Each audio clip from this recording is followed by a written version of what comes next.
A residência é um momento muito pesado ali, né? Que você tá trabalhando pra caramba. Se você ainda faz plantão fora, como eu fazia pra me manter, é ainda mais pesado. E ali pro início do R2 eu entrei num burnout, né? Então tinha estágios super pesados emocionalmente, até que o estado de cuidados paliativos, que foi, cara, o que eu tô fazendo da minha vida? Então você começa a refletir muito, e no meio dessa reflexão eu pensava, bom, deixa eu olhar essas pessoas que estão trilhando esse caminho que eu estou trilhando, de fazer clínica, de fazer cardiologia, de fazer talvez uma sub depois da cardiologia, ou até outras subespecialidades clínicas, e aonde que elas estão hoje, né? E eu tava no Hospital das Clínicas, que é referência aqui em São Paulo e no Brasil, né? E eu olhava para essas pessoas e falava, cara, não é essa vida que eu imaginava para mim quando eu entrei nessa rota aqui de residência.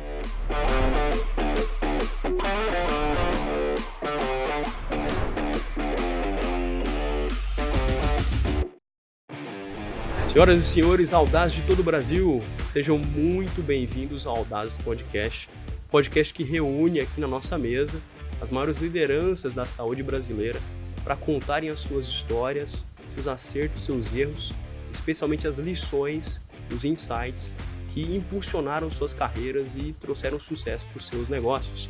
Hoje eu tenho aqui comigo como meu co-host, ele, Michael Crespin. O Michael é CEO, conselheiro, mentor de grandes empresários. Meu amigo, grande prazer estar aqui com você hoje. Legal, Rômulo, prazer estar com você, prazer estar com o nosso convidado aqui e com você que nos assiste hoje, iniciando 2025, um ano bastante desafiador, um ano que promete muito para a área da saúde e nada melhor do que ter um canal, ter conexão que nos ajuda a pensar o ano, a pensar o que fazemos e o que precisamos fazer para conquistar os desafios que a gente se propõe a conquistar ao longo de um ano.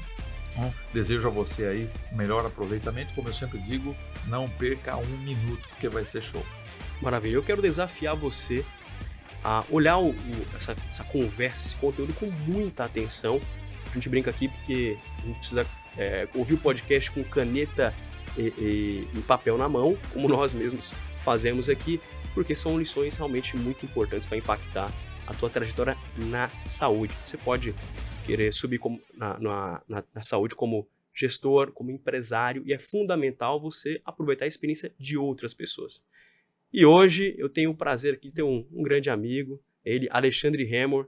O Alexandre, pessoal, ele é cofundador da Medway. A Medway é uma grande empresa, uma das maiores empresas de educação médica do Brasil, está focada em residência médica e realmente uma líder de mercado.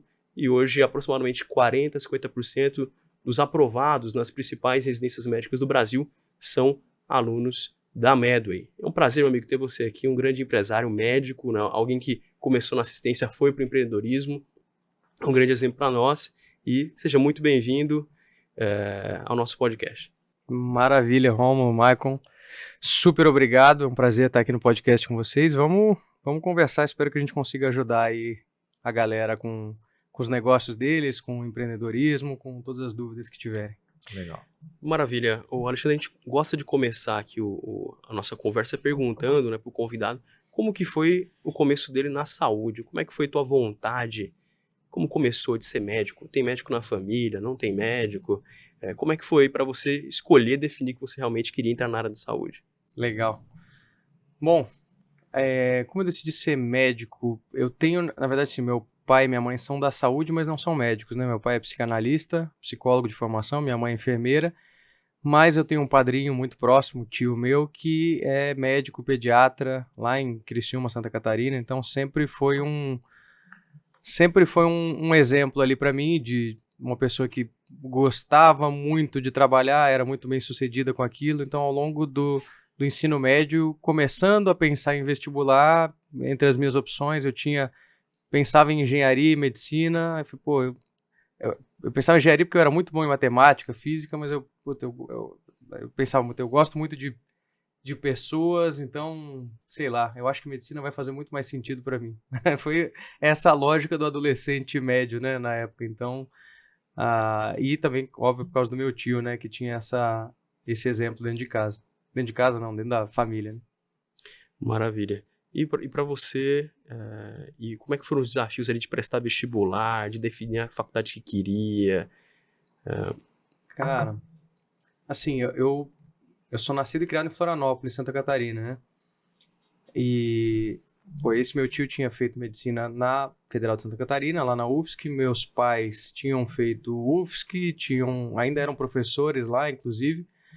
Então, na minha ingenuidade, que foi positivo, eu nem imaginava fazer qualquer outra faculdade que não fosse UFSC. Foi o único vestibular que eu fiz na vida de medicina, foi da UFSC.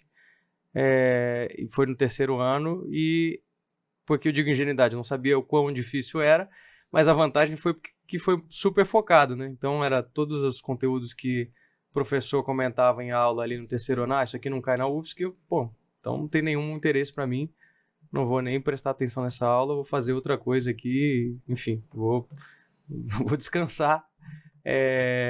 E acho que isso me ajudou muito, assim, a ser mais focado, entender a prova e tal. No final das contas deu certo, ainda bem, poderia não ter dado, mas deu certo, e eu entrei ali na faculdade em 2009, faculdade de medicina. Pô, não, e é bom, muito bom, porque eu acho que fazer faculdade perto da família, eu acho que também tem muitos benefícios, né, cara? Eu fiz em Cuiabá, na Federal de Mato Grosso, né? E pra mim foi maravilhoso estar perto da família, aproveitar esse momento antes de mudar pra São Paulo, e aí, né?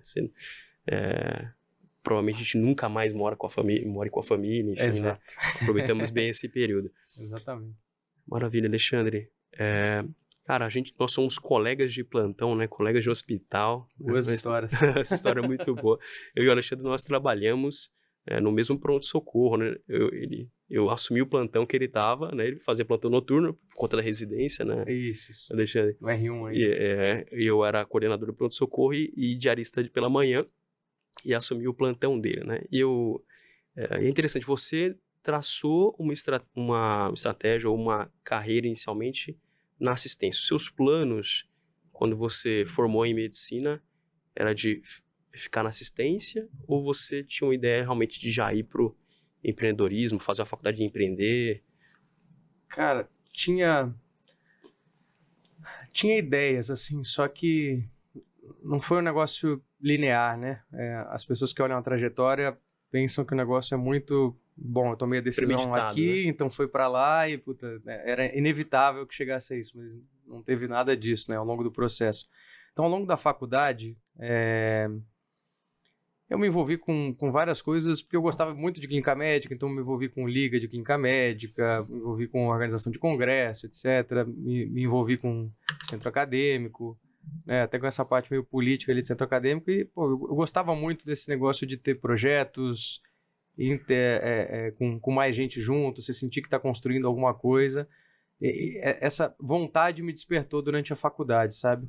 Apesar de que eu ainda não tinha ideia de que isso viraria empreender no futuro, eu não ligava as duas coisas, estou gostando de fazer gestão de pessoas e de projetos, estou gostando de um intraempreendedorismo, que seja, né? Você tinha um papel de liderança ali nessas ligas, no centro acadêmico? Isso, exato. Então, eu tinha sido presidente da Liga de Medicina Interna, tinha sido vice-presidente do centro acadêmico, então eu estava gostando muito disso, mas não tinha dado nome aos bois ainda, né?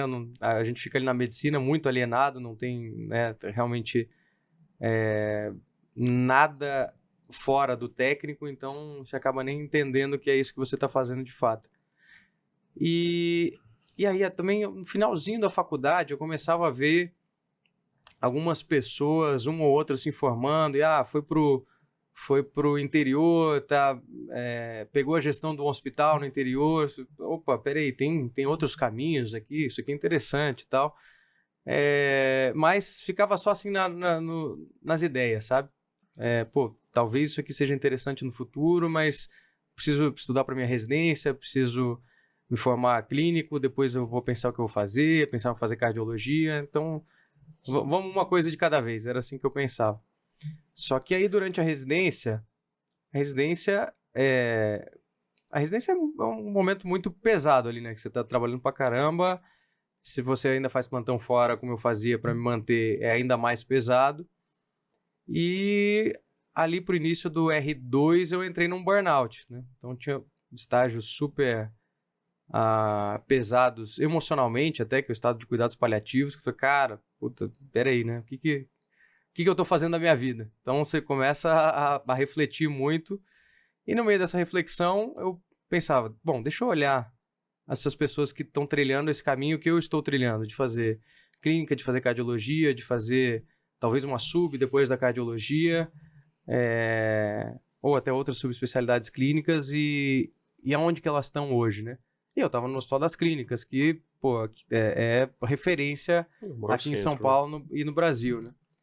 E eu olhava para essas pessoas e falava, cara, não é essa vida que eu imaginava para mim quando eu entrei nessa rota aqui de residência, subespecialidade.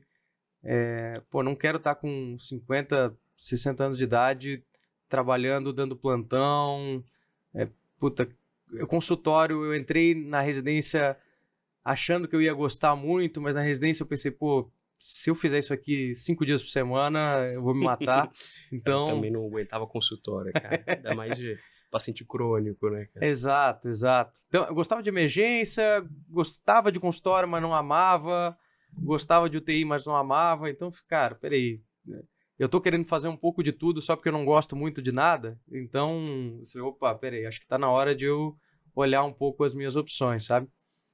E casou que 2 colegas de residência meus, o João e o Mikael, também estavam nesse momento de reflexão, né? Você tá no início do R2, as pessoas começam a falar, e aí, o que você vai fazer depois, né? Porque a clínica médica, para muitos, é uma passagem para uma subespecialidade. Então, e aí, o que vocês vão fazer? Por que a gente não pensa em fazer alguma coisa diferente? Você quer mesmo fazer intensiva? Você quer mesmo fazer onco? Conversava com os 2 que hoje são meus sócios, né? E os 2 já tinham alguma chama do empreendedorismo acesa ali. E, long story short, aí, dando uma acelerada na história, a gente foi ficando muito próximo ao longo desse 2º ano de residência, e a gente notou que em comum com a gente, né, a gente já tinha muitos alunos que nos procuravam para saber como que a gente tinha estudado para passar na residência, e a gente falou, por que a gente não começa a estudar mais, né, coisas de empreendedorismo, marketing digital, gestão, e começa a criar conteúdo sobre preparatório para residência, já que a gente já ajuda as pessoas, a gente já entende. E assim começou a Medway lá no final de 2017. Mas o começou a Medway, né? A gente disse que começou a Medway em novembro de 2017, mas o começou a Medway é o equivalente a hoje você criar um perfil no Instagram para postar conteúdo. Uhum. Era isso, assim, não era uma empresa ainda. Uhum. Era um projeto. Era um projeto, era um sem side muito project. Compromisso, né? Exato. Olha que interessante isso, quero te interromper um pouquinho, Alexandre. Por favor. Importante esse contexto que o Alexandre está compartilhando com a gente, porque você humildemente disse que no começo da tua carreira você tinha em vista uma possibilidade, uma federação para poder estudar, enfim, você focou e não olhou outras opções e até se chamou de ingênuo aqui para o início dessa fase. E eu quero tua permissão para dizer como é importante a determinação e a coragem, porque essa atitude do Alexandre, jovem, já muito bem sucedido, empresário, e às vezes as pessoas perguntam, mas ele teve sorte ou teve alguma coisa que talvez eu não tenha. O que eu já vejo no Alexandre aqui é determinação e coragem. Ou seja, quando você começa a tua carreira, e isso me chama atenção, porque também me lembra a frase de um escritor famoso, Jean Cocteau, e ele diz o seguinte, eu não sabia que era impossível, fui lá e fiz. E o Alexandre disse aqui no início, eu não sabia quanto era difícil e fui lá e fiz. Né? E isso permite que a gente quebre as barreiras mentais ou não crie barreiras mentais. E eu achei esse um ponto espetacular. E você entrou agora dizendo sobre a Medway, que começou como uma página no Instagram. Isso significa não ter barreira mental. Ou seja, eu vou lá e faço, eu quero fazer e faço. Começa do jeito que dá, né? Exato, com o recurso que tem. Exato, porque eu tenho um sonho, eu tenho um desejo e eu quero te perguntar, Alexandre, o que te estimulou, o que te motivou, que sonho que estava por trás, que desejo de futuro estava por trás desse início de coragem e determinação? Muito bom, muito bom. Acho que assim, tinha... algumas coisas estavam acontecendo ao mesmo tempo na minha cabeça naquela época, né? Uma era esse incômodo com o que eu imaginava que era a saúde versus o que era a realidade da saúde no Brasil, né? Todo esse conflito de interesses horroroso que a gente tem, a qualidade da assistência na ponta que é muito aquém do que os pacientes merecem. Então, tinha todo esse incômodo com a saúde que me impulsionava a fazer alguma coisa a respeito. Já também, muito por causa de todas as experiências, de fato, intraempreendedoras durante a faculdade, que me animava um projeto em que realmente a gente conseguisse ter algum impacto. Então, teve muito isso que aconteceu. E, em segundo lugar, foi isso que eu te contei de olhar pro meu eu futuro, né? Ou seja, pros ídolos daquela época ali, que eram os médicos que seguiram o caminho que eu iria seguir, e ver que, não era bem aquilo. Eu quero uma vida diferente para mim. Eu quero uma vida que eu me sinta mais realizado, bem-sucedido, que eu não seja... que eu tenha não só mais flexibilidade no meu trabalho, mas que eu sinta que eu impacte, de fato, a vida de muita gente, que eu realmente...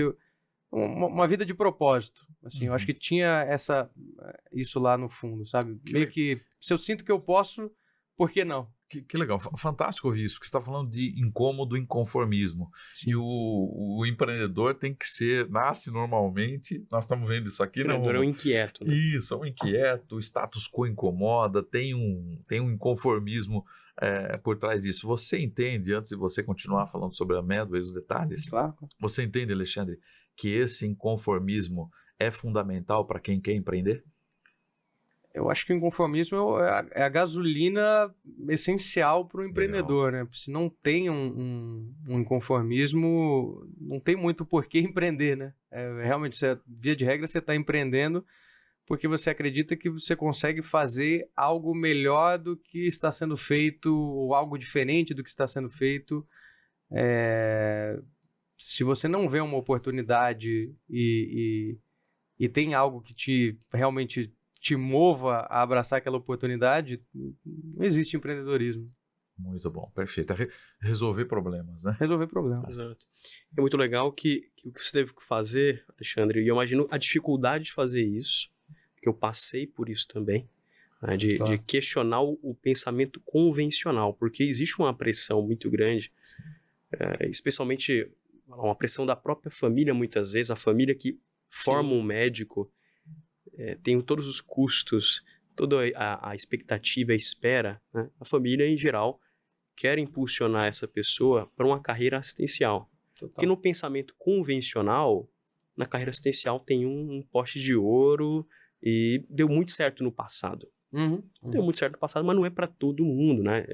Tem pessoas que têm vocações diferentes. Né? Sim, claro. Então é necessário nós questionarmos o pensamento convencional, e aí realmente você toma risco, né? Para mim foi muito difícil quando eu decidi sair da residência de neurocirurgia, todo mundo falava que eu era realmente maluco. Total. Porque eu lembro de sair da residência, ir no plantão numa UTI, e quando eu contei pra médica que era colega de plantão, que eu tinha saído da neurocirurgia, ela falou, você é maluco, eu não sei se você é inteligente ou se você é burro, entendeu? As duas coisas, não é possível, por que você fez isso? Você acabou com a sua vida. Não, eu tenho um sonho de ser empresário, eu vou lutar por isso, e eu vou realmente ir contra o pensamento convencional para seguir a vocação que eu realmente tenho.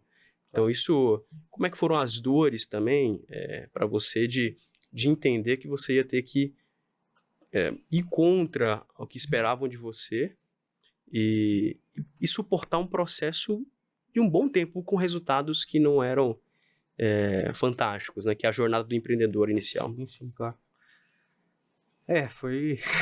Foi brabo. Acho que teria sido mais simples se não tivesse já toda essa expectativa em relação a todo mundo que te cerca, né? Amigos, familiares, enfim. Então, você entrou numa residência de clínica, as pessoas estão imaginando, e aí, qual que é o próximo passo? E quando é que monta o consultório? Quando é que vai? Enfim, tá sempre olhando para aquela carreira linear ali do médico, né? E a hora que eu comecei a comentar, pô, não vou fazer residência, não vou fazer uma subespecialidade, vou te falar que eu nem fui, não dá para dizer que eu fui 100% corajoso, porque eu falei, pô, eu vou fazer uma residência, encontrei uma residência que faz sentido, administração em saúde, era uma residência de 1 ano, no Einstein. Eu e o João, meu sócio, a gente prestou, a gente falou, vamos fazer essa residência que um pouco a lógica, um pouco era movido por medo no sentido de, pô, todo mundo vai fazer mais uma residência e eu não vou. Eu não precisaria ter feito, né? Mas teve um pouco de, pô, vamos fazer para a gente aprender, enfim, mais conceitos de gestão, entrar de fato nesse mundo e no final do dia também ocupar 40 horas da semana que a gente não vai cair na tentação de ficar fazendo plantão. Então, teve um pouco disso de, pô, se a gente vai abraçar o projeto aqui, vamos abraçar de verdade, vamos cair de cabeça, vamos tentar focar mais, porque senão a vida, a rotina, o plantão, o dinheiro rápido na conta vai arrastar a gente. Maravilha. E como foi, Alexandre, conta um pouco pra gente, esses primeiros dias da Medway? Vocês começaram pequeno, como que foi? O que você olhou de oportunidade para montar? E como é que foram esse caminhar dos primeiros dias, os primeiros clientes, os primeiros produtos? Legal. Quando a gente começou, a gente estava no final do R2 de clínica ainda, né? A gente começou, estava passando o mês no pronto-socorro, então era loucura, né? A gente fazia o plantão de dia, ia para casa do Micael, que ficava do lado do Hospital das Clínicas, e ficava lá trabalhando até meia-noite, voltava para o dia seguinte para mais um plantão, e era assim os dias de início da Medway, né? Mas o que a gente via lá? E, pô, se a gente está fazendo mentoria de vários alunos que querem saber como estudar, e aquela dor era tão grande de metodologia, tipo, então os players dominantes nesse mercado, na época não tinha muitos, né, de preparatório para residência, eles estão focados exclusivamente em entregar o conteúdo e você que se vire. Essa era a lógica, né? Então, tipo, pô, se existe uma dor tão grande de metodologia, porque realmente a metodologia não está tão adequada assim, ela está muito...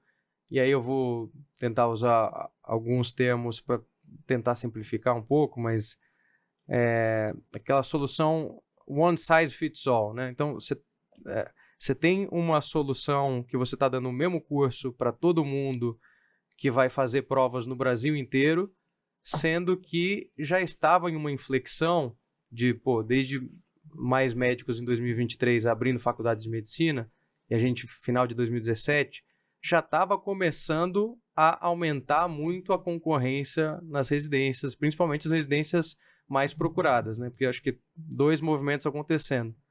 SUS, que é onde acontecem basicamente todas as residências do Brasil, sofrendo de falta de verba desde que existe. Então, no final do dia, as residências tendem só a piorar ano a ano. E um monte de faculdade de medicina surgindo, então a concorrência pelas boas também aumentando muito.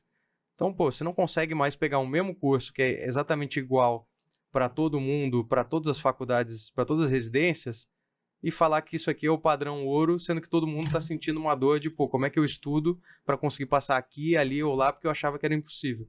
E a gente tendo vindo da UFSC e tendo passado na USP, além das outras aprovações que eu e meu sócio tiveram, a gente falou, pô, né, não é impossível se você estudar direito com metodologia, enfim. Então, acho que essa era a dor grande que a gente estava vendo naquela época.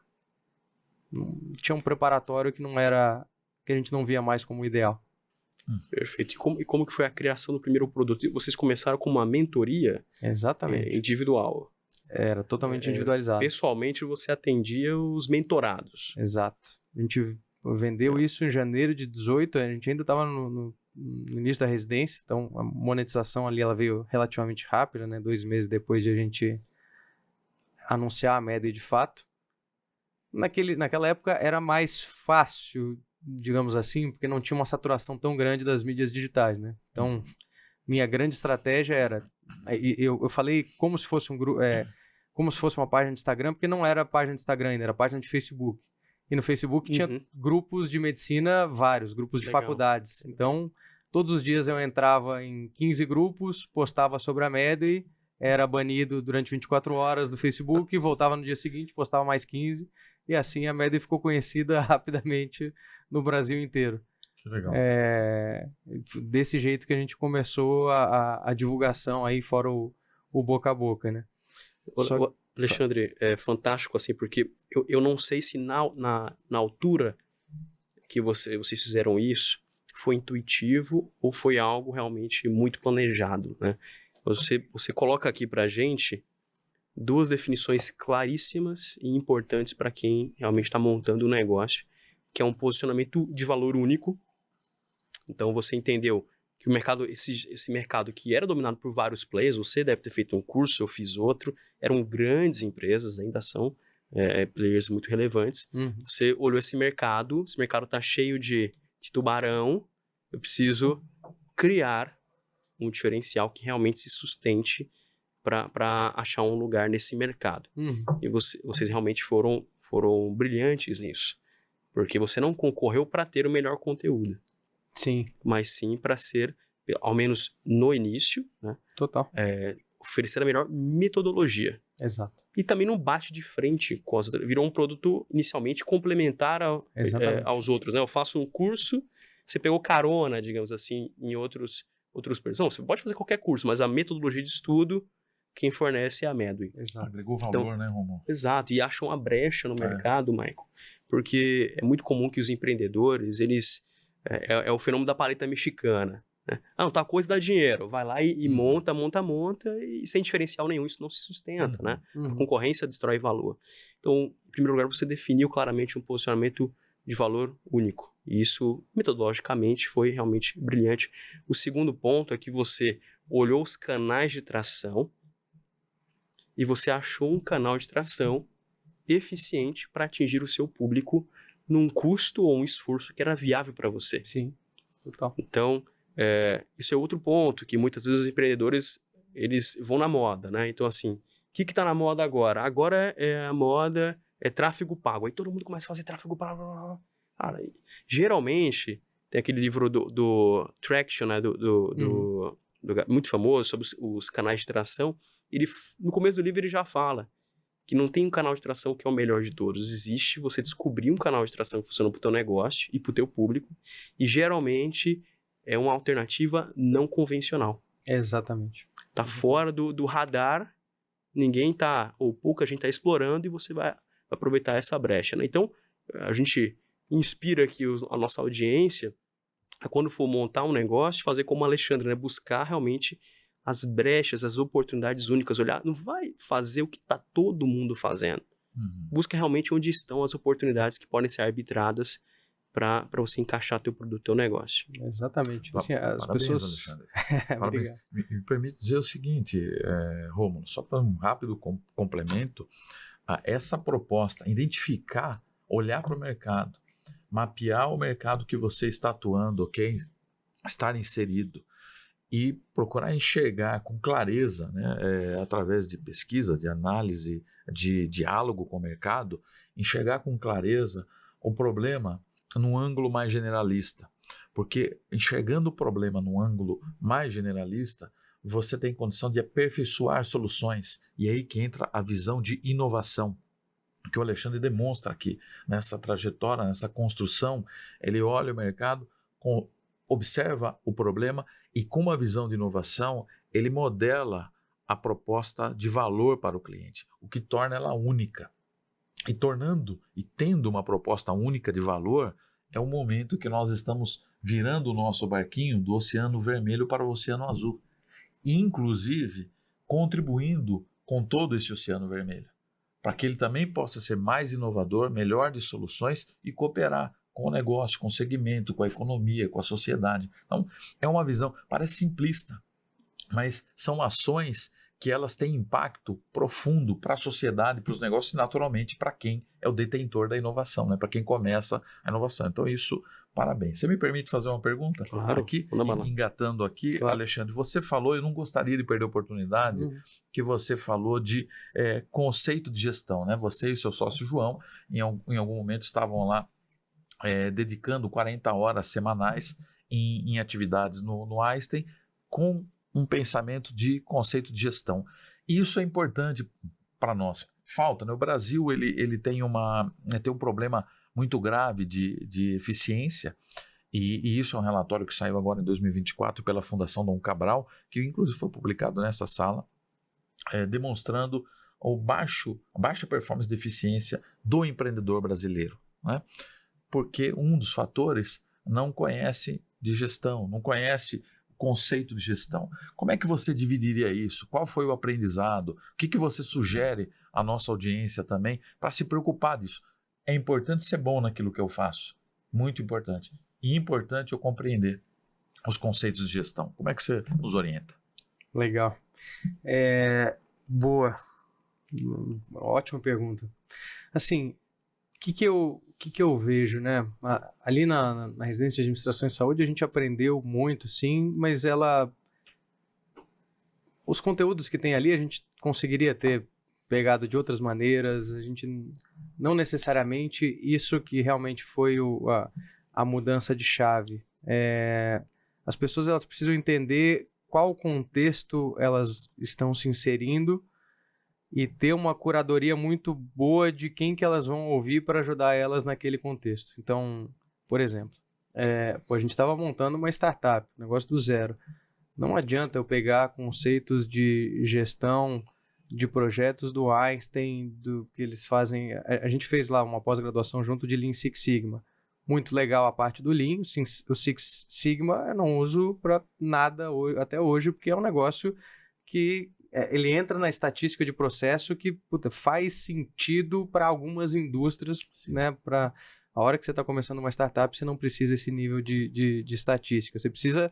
A parte do Lean ali é muito legal, né? Como é que você consegue fazer as coisas de uma forma mais eficiente, ágil, enfim, que inclusive o Lean Startup, né? O Startup Enxuta que veio depois aí com o Eric Rice, pega muito desse Lean que veio lá da Toyota, se eu não me engano. Sim, Toyota. Então, assim, contexto, o conteúdo que vai servir para o seu contexto com o autor que preferencialmente passou por aquilo que você vai passar. Porque também não adianta você aprender de startups com alguém que só trabalhou no mercado tradicional e vice-versa. Uhum. Então, se você está no mercado tradicional, você querer seguir só a galera de startup. São coisas diferentes, mundos diferentes. Os conceitos de gestão que servem para um, muitas vezes não servem para o outro. E além disso, né, para uma empresa de 5 pessoas, os conceitos são uns, para uma empresa de 50 são outros, para uma empresa de 150 são outros, para uma empresa que é deficitária são uns, para uma empresa que gera lucro são outros. Então, você tem que saber exatamente em cada momento da história, né? Se você é médico, está pensando em empreender achando que você vai parar de estudar ou achando que vai ser fácil, tira totalmente essa expectativa, né? Não vai ser nem mais fácil, nem você vai estudar menos. Mas os desafios são diferentes, né? Uhum. Ao contrário, né? É nessa hora que tem que arregaçar ainda mais as mangas. Exato. E da meia-noite às 6 ainda tem que continuar se preparando. Obrigado pela resposta. Maravilha. Alexandre, como que na história da Medway vocês evoluíram de uma empresa realmente que aproveitou uma brecha, construiu uma linha de receita, eu imagino que modesta inicialmente, para realmente escalar e virar realmente a potência que é a empresa hoje? Como que a gente fez? Os passos, né? Os passos. Os primeiros produtos, abertura de CNPJ, quando vocês oficializaram a empresa, de fato, isso aqui é uma empresa de fato, não é um side job, realmente é uma empresa, e vocês foram contratando os primeiros funcionários. Sim, perfeito. Bom, vamos lá. Bom, a gente começou no finalzinho de 2017. Em 2018, a gente ainda fazia tudo nós três, né? Acho que nós três a gente dividia 100% das tarefas e contratava um freela aqui, outro ali, e a gente conseguia dar conta de tudo sem contratar nenhum funcionário. O CNPJ surgiu Enfim, na época era mais enrolado para criar um CNPJ, então era para ter começado para as primeiras vendas em janeiro, começou só em abril, aquele rolo de início de empresa. Mas no final do dia, a parte... O médico, ele tem muita, né, eu falo como médico, né, tem muita dificuldade de, pô, como é que eu vou empreender, porque eu não sei nada da parte administrativa, jurídica, contábil, financeira.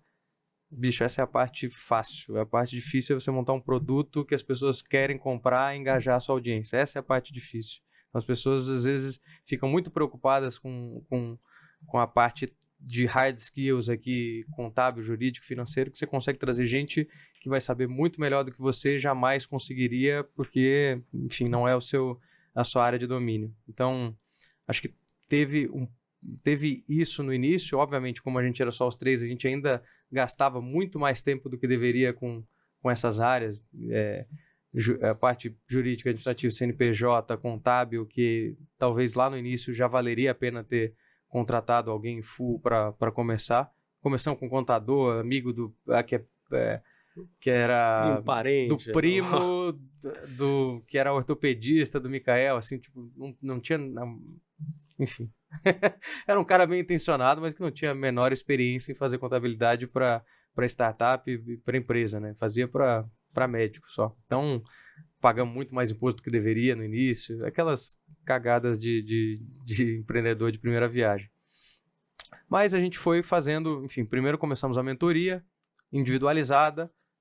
Rapidamente a gente viu, putz, isso aqui tá zero escalável. Isso aqui não vai virar uma empresa, isso aqui vai virar a gente sendo coach pro resto da vida. Não é bem isso aqui que a gente estava pensando, né? Né? Realmente não. Então vamos dar uma parada nisso aqui, vamos pensar em algum produto que faça sentido. Vamos produtizar isso aqui em vez de ser um serviço. Então a gente foi começando a olhar, pô, o que a gente consegue fazer, né? As linhas que a gente olhou. Pô, a gente não temos tamanho, não temos dinheiro, não temos cacife para bater de frente no conteúdo que a gente falava. Para fazer pior do que a concorrência, melhor não fazer. Né? O Jack Welch da GE, que ele fala, pô, só entre em mercados que você tem certeza que você consegue ser o primeiro ou o segundo colocado. Então, era um pouco do que a gente olhava. Não vamos entrar para... E isso também da nossa convicção própria. Pô, não vamos montar uma empresa para ser uma Pepsi. A gente quer ser Coca-Cola. A gente quer ser número 1. Não, tipo, porra, isso aqui é o drive desde o início. Vencedora, né? Exato. Pô, se a gente vai fazer, vamos fazer com tudo. Não vamos fazer meia boca, não vamos fazer dividindo foco, não vamos... Tanto que a gente logo saiu totalmente da assistência e falou, pô, fazer um plantãozinho por mês, 2, para se manter é legal, mas você deixa sempre uma rota de fuga muito fácil. Né? Tem que fazer... Bom, naquela época a gente pensou, vamos fazer igual os vikings, né? Você invade e queima o barco. Ou a gente domina esse país ou a gente morre, não tem outra opção. Então foi muito nessa pegada que a gente falou, pô, a gente tem um negócio grande na mão, uma oportunidade grande, vamos com tudo. Então, produtizamos a mentoria, começamos a preparar para a prova prática também, que tinha muito menos a parte de conteúdo e muito mais de metodologia. Então, esses primeiros 2 anos foi muito focado em metodologia. Até que em 2020, ali na transição 19 para 20, a gente falou, vamos de fato entrar em conteúdo agora? Puta, mas entrar em conteúdo, risco grande, a gente não tem equipe médica, não tem plataforma própria. Então vamos levantar uma rodada de capital para a gente conseguir investir nisso. Graças a Deus a gente fez, porque prova prática virou 90% da receita da empresa. A gente levantou, a rodada caiu em março de 2020, em março de 2020 começou a quarentena e 90% das provas práticas foram canceladas. Então, se a gente não tivesse levantado, a gente provavelmente tinha quebrado ou não tinha feito absolutamente nada naquele ano inteiro. E teria perdido o timing de outros concorrentes que já estavam surgindo. Não teria levantado investimento também, porque com a suspensão de presencial, você não tinha receita, né? Exato. Então, o valuation ia ter que tomar dívida, né? Não Na ia melhor das acontecer. hipóteses, né? Se alguém se dispusesse. Ah, cara, que timing fantástico, né? Que importante é a mentalidade vencedora, né? Você está entrando num negócio em que você citou muito bem Jack Welch, ele também disse que se você não tem condições de competir, não entre na competição, não entre no jogo, e vocês entraram para vencer. E não é um acaso que essas ideias, ou os insights, ou as ações, elas acontecem com o empreendedor que tem a mentalidade vencedora. Não é o caso, é a predisposição de pensar em soluções. E isso é importante, isso gera exercício, isso é o apoio com o sócio, a discussão, quer dizer, é um aprendizado para quem está nos assistindo, que as coisas não acontecem prontas. Você precisa, de fato, levar a ideia à mesa, confrontar a ideia, você precisa chamar pessoas que possam debater com você, porque isso provoca o pensamento estratégico, o pensamento tático, e aí vem a ação. Então, muito provavelmente, o que parece uma sorte, né? Poxa, naquele momento, o que aconteceu? Ou se não tivesse migrado parte da receita, ou grande parte da receita, a Medway teria um grande problema. Isso não aconteceu por quê? Porque eles pensaram e se prepararam num aspecto importante, que o Alexandre está dizendo aqui, que é produto. Né? O valor de uma empresa, ela necessariamente está em dois aspectos. No produto, porque isso é a solução, e na sua base de clientes. Então, ter um olhar crítico, ter um olhar intencional e prioritário para a sua base de clientes e para o seu produto, que é de fato que você entrega, isso garante resultados como esse em momentos difíceis que são comuns no Brasil, né? E no mundo, né? No mundo dos negócios. O mundo é cada vez mais volátil, constante e imprevisível, né? Alexandre, você mencionou a questão de captar investimento em um contexto também, eu imagino que desafiador, porque você tinha que provar para alguém que ia colocar dinheiro que aquela empresa ia dar certo, aquela empresa tocada por 3 médicos, basicamente, vocês fazendo quase todas as funções, seria um negócio viável no futuro. Qual foi a estratégia de vocês para acessar investimento nessa fase tão precoce do negócio? Boa, ótima pergunta. Também foi uma outra coisa que não foi linear, assim, né? A gente começou... como a gente já fez administração em saúde lá no Einstein, a gente já conhecia o pessoal lá dentro, já conhecia o pessoal da inovação. Então, logo no início de 2019, a gente acabando a residência, a gente entrou na incubadora de startups de lá, a Eretzville, que foi ótimo pra gente, de realmente ter contato com outros empreendedores, de ter mais contato com esse ecossistema que a gente não tinha nada, né? Tava tudo empreendendo de casa, não conhecia ninguém, não conhecia outros cases, então foi muito bom pra gente nesse sentido. E você tá nesse ecossistema, todo mundo tá falando de levantar capital de um jeito ou de outro. Às vezes, nem sempre da melhor forma, nem sempre porque precisa, enfim, assim, no empreendedorismo, como na medicina, tem muito ego envolvido, tem várias motivações do porquê as pessoas estão levantando capital, além do que deveria ser o único motivo de porque você precisa de dinheiro e tem um bom uso para ele. Então, eu acho que esse ponto é muito importante deixar bem claro. Então, a gente via o uso para esse dinheiro para a gente conseguir escalar, só que não tinha a menor ideia de como captar investimento. Então, a gente conversava muito com o Einstein sondava ali no sentido de avaliar se eles queriam colocar dinheiro, chegaram a oferecer, mas uma quantia muito menor do que a gente via que a gente precisava para realmente criar.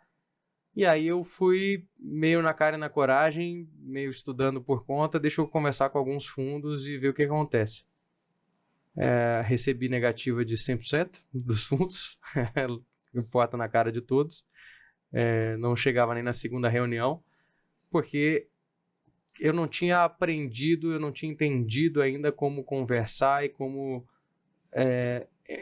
eu não tinha entendido como é que funciona essa indústria. Então...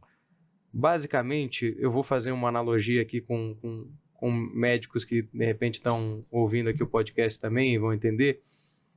eu era um médico que não tinha aprendido a semiologia, não sabia passar um caso direito, querendo falar com o chefe da UTI do Hospital das Clínicas para passar o caso para ele. Cara, sai daqui, você tá perdendo meu tempo. O que você tá falando? Então, eu não entendia nem o que o outro lado queria ouvir, nem as motivações do outro lado, e nem o linguajar que aquele lado está acostumado, né? Assim como você vai passar um caso, você usa termos médicos, né? E, enfim, e os médicos se entendem com termos médicos. Quando você está nesse mundo de startup captando investimento, eles esperam que, no mínimo, você manje do linguajar. Porque se ele resolver fazer uma aposta em você, ele sabe que você entrando nesse jogo de captar investimento, nesse track de venture capital, você vai provavelmente ter que levantar outras rodadas de capital, você vai ter que ter relacionamento com investidores, e se ele não cobrar isso, outros vão. Então, não adianta ele investir em você. Putz, eu acho que essa empresa aqui vai precisar levantar uma rodada grande. Putz, esse fundador precisa saber falar inglês fluente, porque ele vai ter que falar com um empreendedor, vai ter que falar com fundos fora do Brasil, porque não tem fundos muito grandes no Brasil para fazer essa rodada. Então, tem todas essas nuances que você aprende levando porrada, né? Aprende ali estando um pouco dentro do meio. Então, comecei a levar muita porrada. Um mentor nosso que, por acaso, foi para um fundo que a gente conheceu aí nesse ínterim que a gente estava na Eretz, falou, pô, acho que vocês... a visão estratégica, financeira, enfim, acho que não tá azeitada ainda, mas eu vou apresentar uma pessoa para vocês que pode ajudar. E ele apresentou para a gente o Felipe Manzano lá atrás, que virou nosso CFO. Ele falou, pô, cara, parece que... Ele falou, pô, me mostra um modelo que você está aí vendendo para os fundos, tipo, o que você tem de receita atual, o que você está projetando de custos e despesas e tal. Deixa eu olhar e aí eu vejo se eu consigo te ajudar. Isso antes de se tornar o CFO. Não tinha a menor ideia do que era um modelo, tive que aprender no final de semana, fiz totalmente avacalhado, mas ele olhou e falou, cara, esses números aqui estão certos, fazem sentido? Eu falei, cara, tá. Ele falou, porra, então eu acho que eu consigo ajudar vocês. E aí, puta, ele entrou lá e nos ajudou com toda essa parte que eu comentei, de realmente organizar as finanças, de, enfim, saber como se comunicar com o mercado. Já tinha alguns contatos também para a gente conseguir realmente fazer a nossa primeira rodada, que ainda assim a gente recebeu o não de todos os fundos, mas por acaso a gente encontrou investidores anjo que gostavam muito da tese, que queriam apostar, que fazia sentido, e aí a gente seguiu com os investidores anjo lá atrás. Mas do início ao fim de todo esse processo que eu falei, foram uns 9 meses. Então, Uau. 9 meses que a empresa precisava muito de mim, eu estava dedicando, na maior parte do tempo, mais de metade do meu tempo na semana focado em fundraising. Então, não é um negócio, vou falar que eu vou levantar investimentos, os investidores vão vir falar comigo. Não. A mídia romantiza muito, mas não tem nada disso. É a mínima parte das startups que consegue levantar capital, e dessa parte a maioria quebra nos primeiros anos. Então, não é um negócio fácil. Você tem que saber exatamente por que você está fazendo. Até porque você passa, a partir daí, a ter um negócio com a cobrança externa, né? Quando você não tem sócio investidor, você dita o ritmo, quer acelerar, quer frear, com capital investido, você passa a ter você ganha, obviamente, mais profissionalismo, você tem que reportar de uma maneira mais, como você mesmo aprendeu, uma maneira mais clara, profissional, mas também você tem alguém ali que quer estar olhando a tese de saída, né? O investidor, via de regra, ele entra já olhando a porta de saída, né? Claro. Já olhando o evento de liquidez. E o que muda na Medway depois de receber o primeiro investimento e vocês, eu imagino que conseguirem acelerar mais e desenvolver mais a empresa? Legal. Muito bom. Em questão até do profissionalismo, ele existe depois de você levantar capital, mas muita gente também romantiza isso. O que eu quero dizer? pô, vai ter mais, eu vou trazer um fundo top, eu vou trazer um investidor muito bacana que vai ajudar a gente a profissionalizar. Assim, tem investidores bons, mas investidores são investidores, eles não são executores, não entram como executivo na sua empresa. Então, eles vão te cobrar mais, eles não vão fazer nada, né? Então, você que vai ter que fazer isso. Ninguém vai profissionalizar o seu negócio por você. Você vai profissionalizar o seu negócio, ele vai poder te, obviamente, indicar, puta, eu acho que vocês precisam de pelo que eu vejo em outras startups, você precisa de uma pessoa aqui, uma pessoa ali e tal, mas no final do dia o CEO, os founders têm que tocar o barco, né? Então, e também foi isso que aconteceu com a gente. A gente tinha, obviamente, uma pressão aí por resultado, mas é diferente e é bem diferente de ter um fundo, ter investidores anjos, porque assim, a gente diluiu uma parte da empresa trazendo investidores anjos, que, enfim, compram ali uma participação, só que a gente diluiu entre 17 investidores anjos, cada um tem uma parte pequena, então ninguém tem uma voz, né, dominante, não existe ainda um conselho administrativo, autonomia, né? Exato, então as cláusulas para um investimento nessa fase, que eles chamam muito de, no Venture Capital chamam de pré-seed ou seed, e aí os investimentos subsequentes, Series A, B, C, D e assim por diante, até você vender ou fazer o IPO da empresa, né? Então, didaticamente, o mundo de Venture Capital coloca, bom, o seu seed, né, a sua primeira rodada, semente, ela serve para você construir o seu produto. O Series A, que é a rodada seguinte, serve para você construir uma empresa ao redor daquele produto.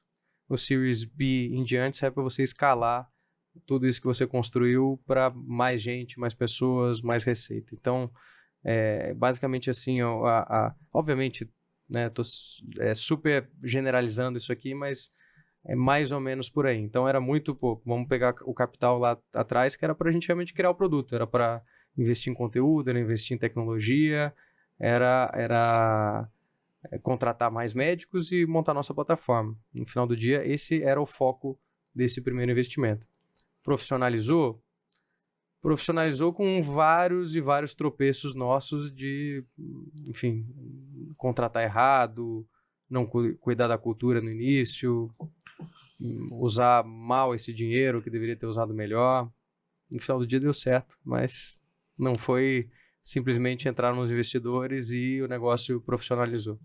Alexandre, e nesse processo, como é que vocês consideraram o capital intelectual, né? Em que momento vocês entendiam ou entendem em algum momento que poxa, eu preciso buscar um pouco mais de conhecimento, embarcar conhecimento nesse negócio de fora, isso estava no escopo e no projeto financeiro? Não estava? Vamos dar um ajuste aqui, como é que vocês fizeram? Que atenção que foi dada para o capital intelectual?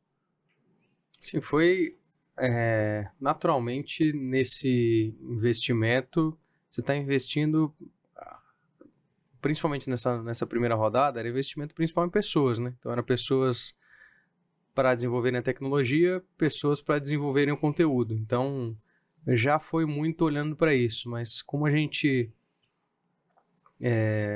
Você está numa fase de empresa inicial que você precisa, e aí também é um motivo do porquê que startup é tão difícil, né? Para você tirar um negócio do chão, do 0 a 1, são poucas pessoas que têm esse perfil, é um perfil que você tem que trabalhar muito mais do que você acha saudável e que você gostaria de manter para o resto da vida. Então é um perfil de... E tem uma criatividade, um não seguir regras que é inerente a esse estado inicial da empresa, né? Não é um negócio processual, organizado. Você não tem processo nenhum no início da empresa, essa é a verdade. E até bom que não tenha. Mas você traz... Então você precisa trazer pessoas criativas que têm esse potencial, pagando muito menos do que elas conseguiriam ganhar em qualquer outro lugar, por uma promessa que elas sabem que há 90% de chance de nunca se concretizar. Então, é muito difícil você fazer essa equação funcionar. E aí, quando você não está olhando... enfim, eu estou olhando isso falando retrospectivamente, né? Lá na época, como a gente não sabia, né, da importância desse capital intelectual, de trazer as melhores pessoas, de realmente conseguir trazer essa galera para te ajudar a construir o negócio junto com você, né? A gente trazia quem aceitava ganhar menos. No final do dia era isso. Pô, legal que você está ganhando 10 mil reais nessa empresa, mas, pô, eu posso te pagar 6. Mas, puta, vai ser muito mais legal aqui, você vai conseguir crescer muito. E quem topava, entrava. Não necessariamente eram as melhores escolhas que a gente precisava para aquela época. Então, muita coisa foi... E com essa experiência adquirida, Alexandre, o que você recomenda para a nossa audiência, né? Que está nessa fase, para que possa enxergar, então, de uma forma, já com a tua experiência? Não, maravilha. Assim, se eu fosse começar do zero hoje uma startup, uma empresa, eu tentaria manter com o mínimo de pessoas possíveis, no máximo de capacidade possível, o máximo de senioridade possível, e entregaria equity, entregaria a porcentagem da empresa para elas desde o início, para alinhar muito os incentivos, os interesses, porque você tem... Assim, chega um momento da empresa que é insustentável só os fundadores fazerem tudo de tudo, serem os únicos que estão conflitados com o sucesso da empresa, porque no final do dia, assim, né, você tá numa empresa que tem um potencial enorme e você tem lá 1/3 do stake na empresa, junto com seus outros founders. Puta, se der certo para você, animal. Se der errado, você perde tudo, você abriu mão de residência, a sua vida vira um caos. O funcionário que você trouxe ali, que é júnior, que está recebendo um salário de, sei lá, 3, 4, 5 mil por mês, ele, vai ficar chateado e vai encontrar um outro emprego logo em seguida. No final do dia, ele ganhou experiência, ele não perdeu muita coisa. Né? Então, você precisa de gente que esteja alinhada, que sinta que está perdendo alguma coisa, que está num momento de carreira animal e que está saindo de uma outra empresa maior, que ele poderia ganhar muito para vir aqui, mas que ele entende que ele pode multiplicar os ganhos dele aqui, porque ele tem participação na empresa também. Então, esse alinhamento de interesses é muito importante, porque aí você tem sócios, você não tem funcionários, né? Então, eu acho que desde o início traria menos pessoas, mais bem qualificadas, de preferência que já passaram por desafios semelhantes, e a maior parte é uma coisa que a gente vê até hoje. Não adianta hoje eu pegar, a Medis sendo uma empresa que tem 230 pessoas, não adianta eu ir lá e contratar um diretor no Google, mesmo que eu consiga convencer e pagar ele para vir para cá, porque, cara, o Google é uma empresa gigantesca, dezenas de milhares de funcionários, dezenas de políticas, totalmente diferente, uma empresa muito legal, animal, respeito muito, gosto muito do Google, mas eu tenho que pegar uma empresa que está com um faturamento até, sei lá, 3 vezes o meu, que tem até 500 funcionários, que entrou quando estava com 300 foi para 500, porque ela entende essa lógica do momento a seguir que a gente vai alcançar. Então, ela consegue ver alguns desafios, alguns obstáculos na frente e nos ajudar a já eliminar esses obstáculos. Então, provavelmente ainda tem musculatura para enfrentar esse tipo de desafio, né? Exato, exatamente. Porque você imagina você pegar um diretor melhor diretor do Brasil, que seja de marketing, você coloca numa startup, onde muitas vezes ele vai ter lá que editar uma legenda de um post, vai ter que abrir o Canva, né? Uma pessoa que já está acostumada a ter equipe de 50 pessoas, budget de milhões para ads, e você vai falar, cara, posta aí no Instagram, faz o calendário editorial. Cara, peraí. O skill do cara já não é essa mais, né? Então ele vai entrar, você vai pagar muito mais por essa pessoa, que vai entregar menos. E naturalmente assim, né? A hora que você quer trazer alguém, um bambambam de fora, você vai acabar pagando mais do que você paga o resto da galera aqui. É conflito interno. E eles vão descobrir quanto que ele ganha e vai criar um alvo nas costas dele que, se ele não fizer chover, Ele fala, porra, por que ele tá ganhando esse tanto? E ninguém faz chover, né? Principalmente depois, quando você tem uma empresa de 5 pessoas, cada uma ali vai ter que fazer chover, porque cada uma pode ser responsável por 20% do resultado da empresa, né? De grosso modo. Mas quando você tem uma empresa de 200, 300, 1.000 pessoas, cada pessoa adicional vai ter um ganho marginal de produtividade, né? Não vai fazer um ganho de 50%, 100%. Então, é perigoso você fazer esses movimentos também, trazer gente de outros mercados, outros segmentos para fazer a sua empresa decolar. Em todas as nossas experiências deu errado. E eu já tentei várias vezes. E é interessante que isso coloca também, Alexandre, que um bom fundador, um bom CEO, um bom dono de empresa, ele precisa entender profundamente de RH para conseguir combinar o melhor talento para a empresa dele, considerando o estágio da própria empresa. Sim. Então é necessário, né? É comum entre os empresários eles não gostarem nem de finanças nem de RH, né?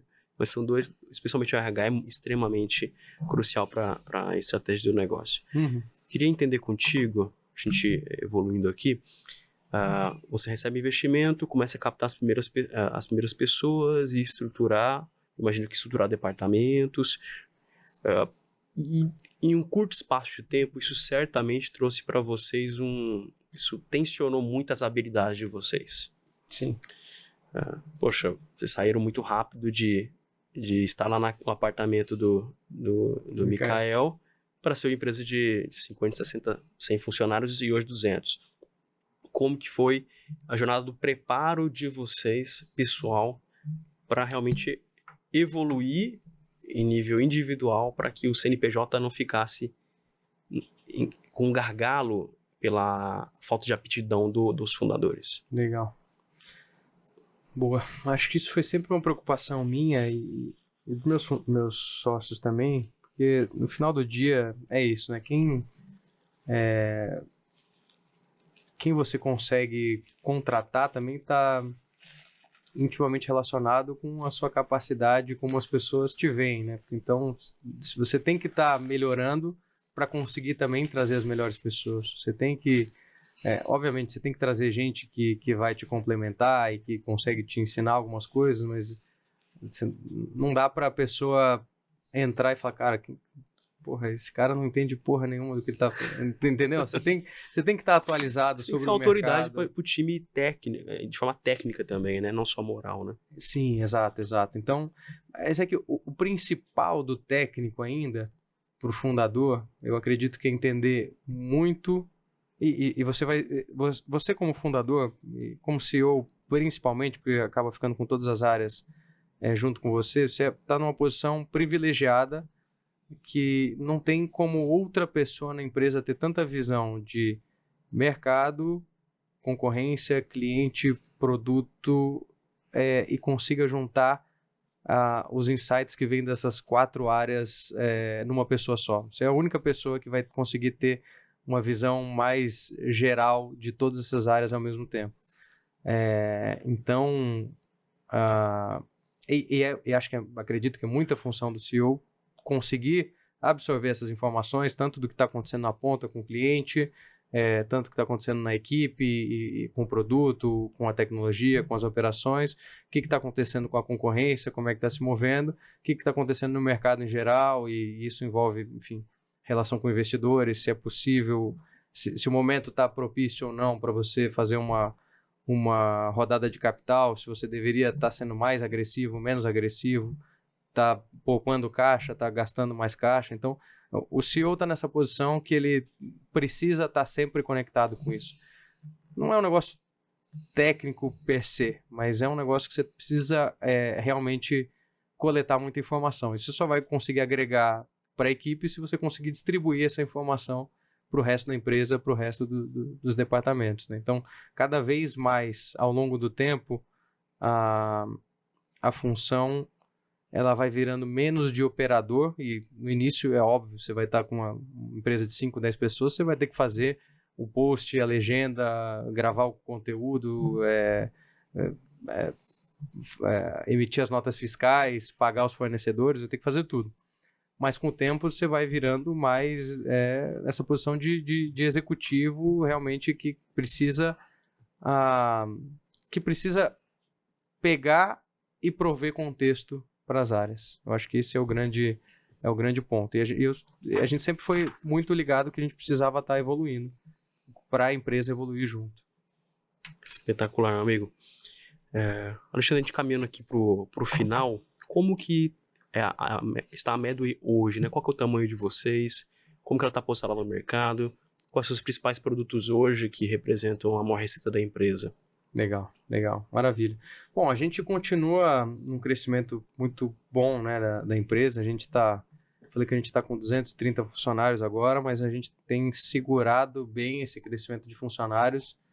Há 2 anos atrás a gente estava com o mesmo número, então muito melhorando a nossa margem, né? Então, crescendo a empresa, profissionalizando o time, então todo mundo que sai ou a gente acaba substituindo por alguém mais sênior,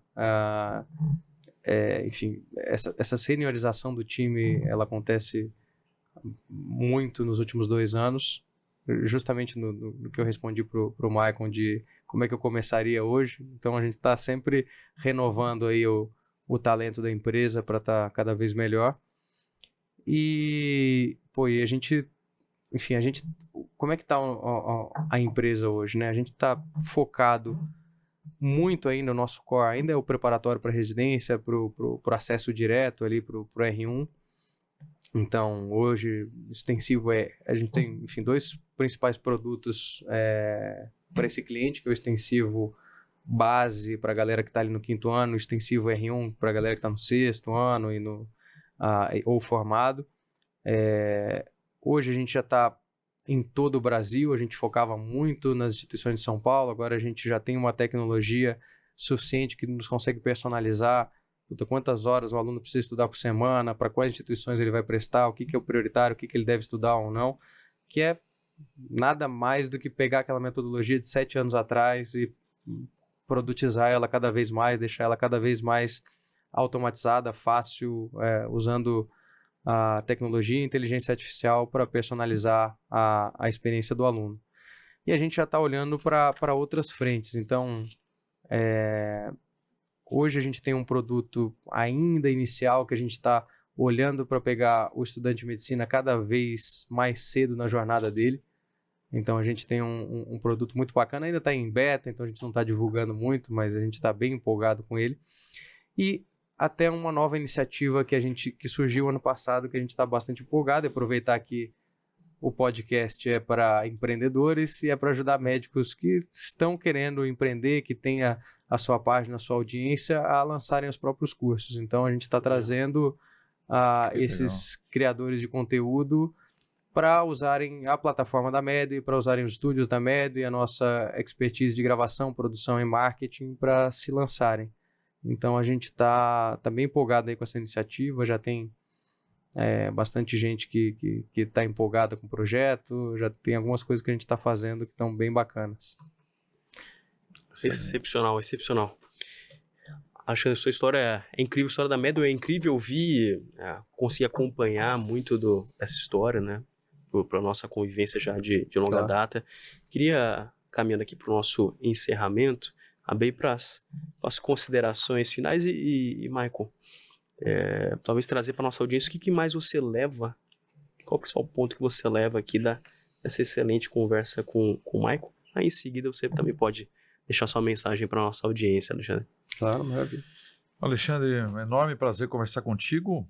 Realmente foi um momento de aprendizado aqui e a gente vai consolidando cada vez mais nos debates, nas conversas, os princípios, aquilo que se torna a base dos empresários de sucesso, dos profissionais de sucesso. Isso é uma riqueza sem fim.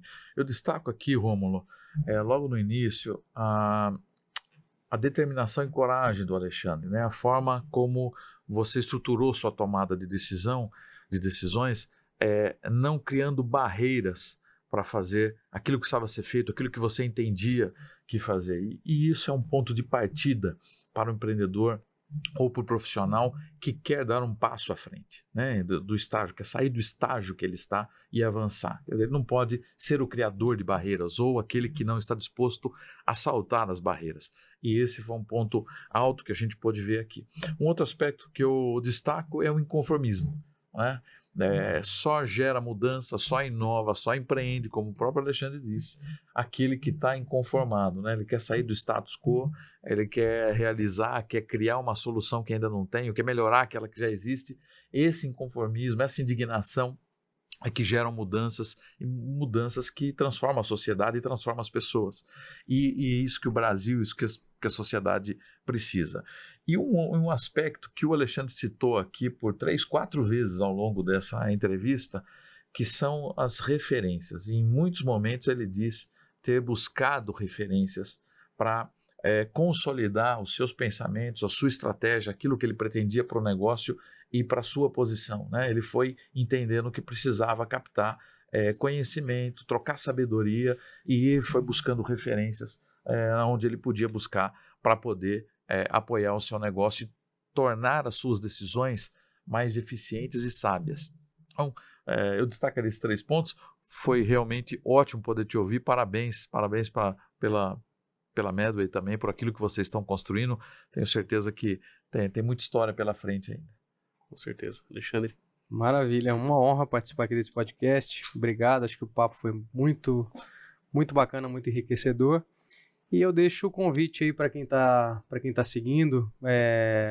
Eu tenho, meu Instagram está aberto lá, alexandre.remor. Meu LinkedIn está aberto também, está Alexandre Remor. Se tiverem alguma dúvida, quiserem conversar, quiserem bater um papo, quiserem lançar os cursos de vocês, fiquem à vontade para entrar em contato. Maravilha, Alexandre. Eu levo aqui dessa conversa muito evidente do que o Maico falou, mas queria destacar, eu gosto muito de observar o comportamento das pessoas, né? E o Alexandre, ele é muito focado, ele é muito racional. Isso na trajetória da empresa, isso é nítido também, né? O foco e a capacidade realmente de olhar com racionalidade para o negócio. Talvez se empolgando menos, né? E tendo uma visão mais racional, mais metodológica, se baseando realmente no melhor conhecimento disponível. Por hoje é isso, meus amigos. Eu agradeço muito a audiência de todos vocês. Convido vocês a se inscreverem no Audazes Hub, que vai ser o maior hub de networking de profissionais da saúde que desejam realmente evoluir na gestão de negócios, gestão de empresas de saúde e também empreender nesse segmento. E, Alexandre, muito obrigado de novo pela presença, cara. Para mim é uma honra, uma alegria ter você aqui e tenho certeza que a nossa audiência foi impactada e inspirada a realmente fazer grandes coisas pela saúde brasileira. Meus amigos, um grande abraço e que não falte audácia na vida de vocês.